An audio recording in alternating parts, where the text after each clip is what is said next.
All right, guys, we're about to go in to speak with Mike Cortez from Digital Empire. He is a digital marketer in El Paso area who has had a success rate that is incredible. We're about to go in and see what tips he has for us and see what his business has been all about. Stick around. Mike, how are you? Doing good. How about you? I'm doing well. Mike, I know that you've been in the digital marketing scene for a few years now, and this is something that you've taken a different perspective. Mm-hmm. You're involved with the EP Entrepreneur Program as well? Correct. Why don't you tell us a little bit about this? How is it that you got into marketing to begin with, and a little bit of the vision of the EP Entrepreneur Program? Okay. So a lot of it started with me going to school for graphic design, and I went to college in 2008 through 2012, so it's been 7 years since I graduated now. And while I was in graphic design, I kind of saw a problem with what happens after I graduate. Mm-hmm. There's going to be so many other people in my class, let alone classes before me that are graduating. So how do I separate myself from the pack, right? So I've always been a very tech-savvy individual. My dad is a computer programmer. Before that was even a thing, like in the 80s, like nobody knew what that was, especially in El Paso. So I was fortunate enough to have been raised in a very tech-savvy environment and grew alongside the internet, like literally, like as Windows 95 came out, I was 5 years old. When AOL Instant Messenger came out, I was like in middle school. It was just like the perfect storm for me becoming like who I am, right? Right. So I got into graphic design just because I took some courses in high school. I liked it. I loved Photoshop more than anything. Yeah. But I didn't realize that I was going to learn to draw, to paint, to do physical like art type of skill sets, right? So that terrified me. It almost got me to completely switch to another major, but thankfully I stuck with it and learned how to draw, learned how to do portraits. I really impressed myself with it. I'm not the best, but I got to a point where I was like, wow, I could probably do this, Nice. It gave me hope. So halfway through my degree, I was starting to think, okay, I learned these skill sets which are very valuable, drawing, painting, ceramics, all the arts that you can think of. Now, how is that going to apply to the real world? And I was trying to be as critical with myself as possible. So what I did is I started looking into web design because I was like, okay, well, I know my classmates and I see that they're all somewhat tech savvy, but they're almost intimidated by coding. They're intimidated by anything that's too technical. And for me, that was my comfort zone, was the technical portion of things like Photoshop and all these softwares that I was learning. So I kind of dived deep into web design, learned how to code from scratch, building websites from HTML, CSS, JavaScript. I had no idea what I was doing. It was very intimidating. There wasn't as many tutorials or videos as there are today, right, let alone courses or classes on web design, right? I just had to pick up books, read blogs, learn how to code. And I learned that, you know what, this is what's really going to separate me from the pack as far as a graphic designer is concerned. So before I graduated, I spoke with a professor, and I won't say who because he gave me some advice that ended up not being very good direction. Oh, wow. Nothing against professors or what, they know what they know very well. And in this sense, he was one of the younger ones, so I was hoping, okay, maybe he'll give me the blessing of being a web designer and a graphic designer, because I thought it was a good idea. Mm-hmm. Gave him my logic. I want to separate from the pack. I want to be able to work for an agency and have multiple skill sets to show my worth. And he told me the opposite answer. He said, either become a graphic designer or become a web designer. You can't be both. Wow. And that advice, broke my heart, right? I was just kind of like, man, okay, is he right? Am I right? Am I wrong? He's someone that I very much respect, and he had worked on some huge projects that I very much respected. So I really had to be critical on myself and where I was going, because this is my life, not his, right? So I went against his advice, got more deeper and deeper into web design. I was scared. I was kind of like, I'm probably in the wrong, but I've got time, right? That's all I had. So because of adapting and learning web design, that got me a job with a firm called Fuzzy Red Panda, specifically because they were looking for a graphic designer, web designer, print designer, somebody that had kind of these multiple skill sets, because they were a small firm. They were looking for somebody that could do a little bit of everything, because they don't necessarily have nothing but web design projects or only print projects. It's a diversity of projects, right? And this was kind of the the real world scenarios is you have to adapt depending on the market. So thankfully I got a job with them, worked with them for about 2 years. I was working on projects like NFL teams, like the Oakland Raiders. I worked on projects with NHL, New York Rangers, the Boston Bruins. I did some stuff with the PGA Tour, with a lot of colleges, Texas A&M, Oregon State, Oregon, the Ducks. I had a lot of experience with, I did some stuff for the NBA, the Knicks. So mostly sports teams. Yeah. I wasn't the biggest sports fan, but I definitely got deeper into that culture with them. But really what it told me was, okay, I have the tech savviness and I have the skill sets I need to work professionally and on a bigger scale. Right. I saw opportunity in the digital marketing realm that I was trying to get them to see. They just didn't, for whatever reason. They wanted to go a different direction. And so I started to kind of drift off a little bit into my own spectrum, and that's what slowly led me into digital marketing. So I met some people that were part of this conference. Have you ever seen that guy, Ty Lopez? Yeah. Okay. So this was maybe about 4 years ago, and I ran into, Ty Lopez, and I saw his videos, and I liked him a lot. And he had this conference that was going to cost me half of the money I saved up to leave my business or my agency that I was working for. And I just kind of, took a leap of faith and went to this conference, spent, $3-4 on this whole thing because it was last minute. It was in 2 weeks. It was scary, right? So I ended up meeting a lot of people because I sent out a little comment saying, hi, my name's Mike Cortez. I'm coming from halfways from the country. Who is available to meet up before the conference starts, just so we have some friends and people to talk with, during the conference. And I kind of forgot about the comment and came back a week later, and there's 200 comments, 400 likes. I freaked out because I was like, okay, I'm the one that started this, so I guess I have to organize it, right? And people are asking, where's Mike? Where's Mike? Mike, where do we meet?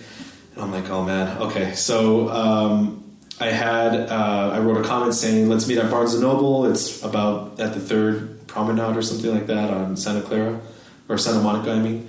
And I don't know how many people were going to show up, but I was just like, okay, well, let's see what happens, right? Yeah. I go to Barnes & Noble the day before, and it's like a huge Barnes & Noble, like 3 stories tall, huge establishment. And I'm going up one of the escalators, and this guy who's still a friend of mine is coming down, and he sees me. He's like, are you Mike? As we're coming like both ways up the escalator, right? And I'm like, oh man, okay, well, let me turn around. And I went down and talked to him, and he told me he saw my comment. He just wanted to meet me and talk about books and knowledge and whatever. Well, we separate, and we're kind of looking and browsing around, and another person coming down the escalator sees me, like, are you Mike? And I'm like, okay, this is weird. Like, I'm in a city I don't know anybody here, but people know who I am, like, what's going on. So in a few minutes after that, I go downstairs because I'm trying to figure out, okay, there's probably going to be a lot of people here that are around just bouncing off the walls or something.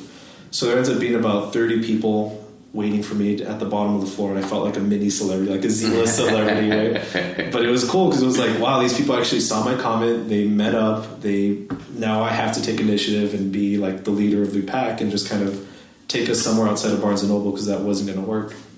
So in this group of people, we go to like a little restaurant down the street, and they're kind of switching seats to talk to me, and I'm meeting new personalities, and there's anywhere from artists that soon became Grammy artists. There were digital marketers. There were people that were doctors. That were just a weird diversity of people. It was awesome, But I really dived deep with the people that were digital marketers because I realized, you know what, everything that you're doing, I have all the skill sets for, and all I need to do is just learn a little bit more about Facebook ads, about Google AdWords, SEO. I already had the web design skill set in my back pocket and the graphic design to have the visual components, I guess you could say.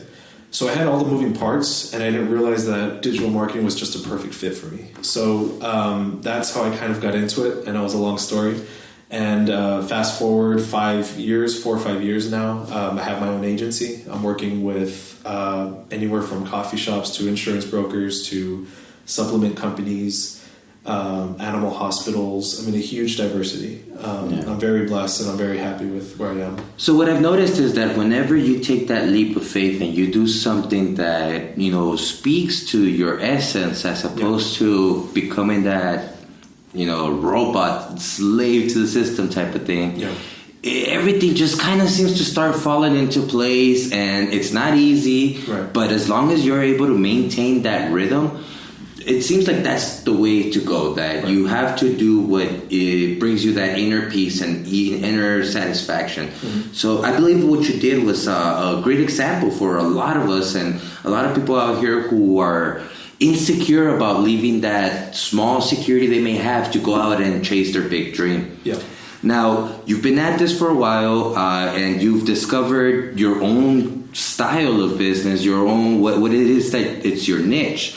How is it that you're able to now approach businesses that haven't heard of you? Okay. So a lot of it has to do with giving out free information. So I am an open book when it comes to digital marketing. If you have any questions, I'll give you all my secrets. I'm not somebody that's afraid to give away secrets because I'm always learning new things, and that kind of keeps me on my toes as well to keep learning. So what I do is, I'll either go to networking events, seminars, whatever it is, anywhere where I know that business owners are, and I'll communicate with them and just not with the. And here's the mistake that most people do. Is they'll go into a networking event or a group of business owners with the purpose of closing them for a deal or trying to make them into a customer. That's just not going to fly because, first of all, they don't know who you are. They don't know what you're worth or what you can do for their business. They're maybe not necessarily in the mindset of buying. So you have to be just a human being and just make friends with these people. Tell them what you do, but be more interested in what they do. And, as time goes on, it takes time to build that clientele. I'm not going to lie. The first one is always the hardest. The advice I would give for anybody that's in digital marketing or any service industry is do your first few customers for free. Just go up to them and tell them, look, I don't have enough in my portfolio yet to go after other businesses. Would you be willing to use my services for free? All I ask is you cover overhead costs, and that could be like ad spend or the software, or just these little minor costs that you need to take care of them. They'll understand that you're just starting out, that you're really a nobody yet, but they're going to be open to you helping out their business, at a very extremely low cost, high reward or no reward, but worst case scenario, they break even, right? And that's not a bad thing or a good thing. It's just, okay, that's fine. And then from there, you build your relationships. If you get enough success stories, those people will start to tell their friends about you or their business partner friends about you. And it's just kind of like a snowball effect. It just kind of takes off from there. What's been your best experience working in El Paso? Best experience, it probably has to do with the hunger that I'm seeing as far as everyone wants to dominate a certain niche or space here because they see the potential of El Paso growing to a much bigger domain, right? So I like that I'm seeing a lot of hungry people that are willing to try new things, and it's generally the younger generations, maybe like Gen X and millennials, because they're the ones that are a little bit more established now. So it makes me happy that they're open to kind of, what's the word? Maybe uncertainty or practices that are a little intimidating because they don't understand them. Because that's my industry, right? It's nothing but the unknown. Like I have a lot of tools that I like to say in El Paso, you don't know what you don't know. Because we're only limited by the questions we ask. Exactly. Really the questions we ask Google, right? Google's the oracle, you know what I mean? So we ask the oracle like the right questions, then they'll give us the right answers. So that's probably one thing that I love to see is that there's hunger here, there's drive. A lot of people want to become something very influential in El Paso, or even on a nationwide scale. Those are the ones that I really want to be really good friends with because they really build your personal growth as well when you're surrounded by that. Now, is there any last advice you could give the audience for them that are starting a business, perhaps not necessarily in digital marketing, but simply trying to do something that is their dream? Okay.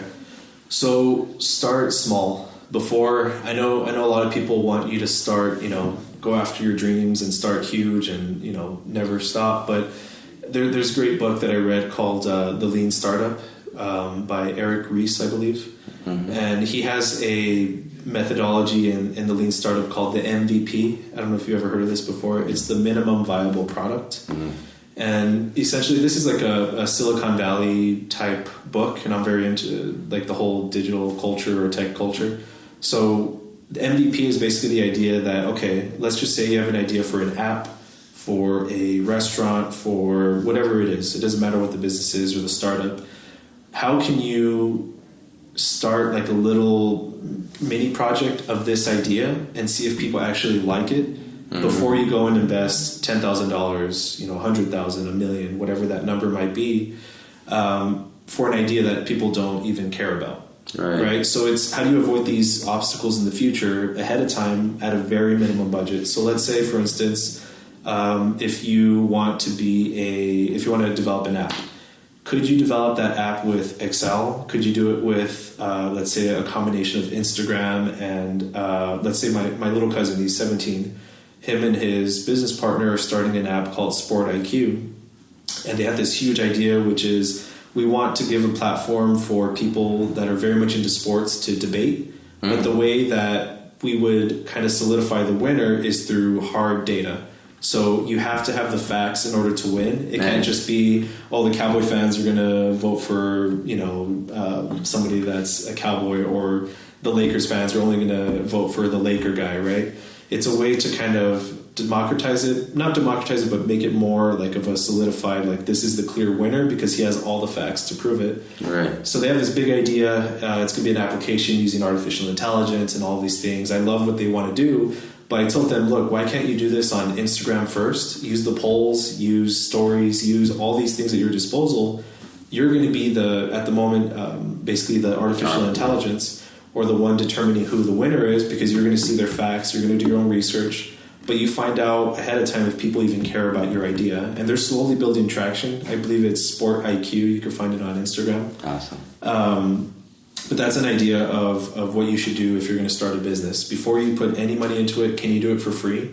Can you build it with these free tools at our disposal? Google Docs. There's Airtable. There's so many tools out there that are just super easy to use and, less than $10 to, any day. Mike, is there a way for people to get a hold of you if they want to find out a little bit more about you? How do they do so? Yeah, you can follow me on Instagram. That's where I'm most active. Yeah, so Mike.Empire on Instagram. If you go to Digital Empire, MRKT, as in marketing.com. I have all my information and everything there about my business, what I do.